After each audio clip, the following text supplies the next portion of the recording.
بسم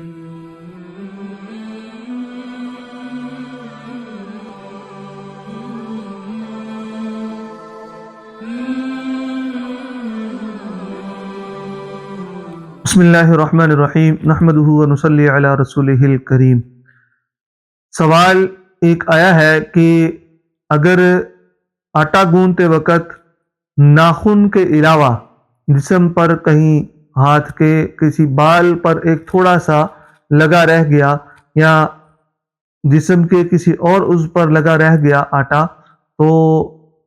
پھر وضو ٹوٹ گیا تو دوبارہ وضو کیا، تو آیا وہ وضو ہو گیا یا نہیں ہوا؟ تو اس کے اندر کیا تفصیل ہے؟ تفصیل اس میں یہ ہے کہ جی جو ناخن ہوتا ہے، ناخن اس کے اوپر اگر آٹا لگا رہ گیا، آٹا گوندا کسی خاتون نے یا کسی بھائی نے، تو اگر آٹا اس میں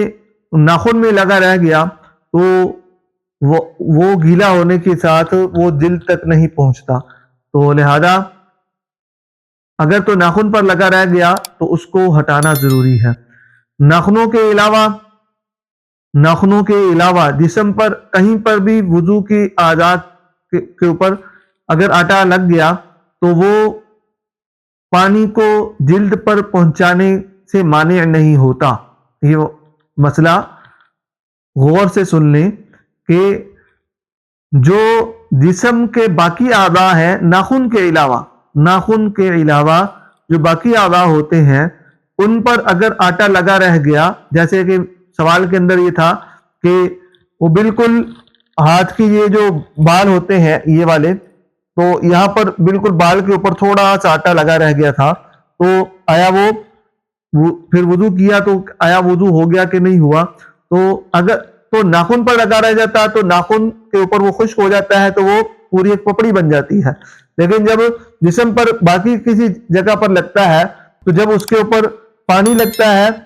لگا رہ گیا آٹا لگا رہ گیا ہو تو اس کے اوپر جب پانی لگا تو وہ پھر گیلا ہو جاتا ہے، اور گیلا ہونے کے ساتھ وہ جلد تک پانی اس کا پہنچ جاتا ہے۔ لہذا جس ساتھی نے یہ سوال کیا تھا کہ وہ پانی بال کے نوک کے اوپر تھوڑا سا آٹا لگا رہ گیا تھا، تو اب اس کو دوبارہ وضو کرنے کی ضرورت نہیں ہے، بلکہ جب وہ اس نے وضو کیا تو اس کی جو ہے نا وہ وضو کرنے سے وہ آٹا گیلا ہو گیا، تو گیلا ہونے سے وہ وہاں پر پانی بھی پہنچ گیا۔ تو امید ہے کہ جی آپ کو آج کی ویڈیو پسند آئی ہوگی۔ اگلی ویڈیو تک کے لیے ہمیں اجازت دیں، تب تک کے لیے السلام علیکم ورحمۃ اللہ وبرکاتہ۔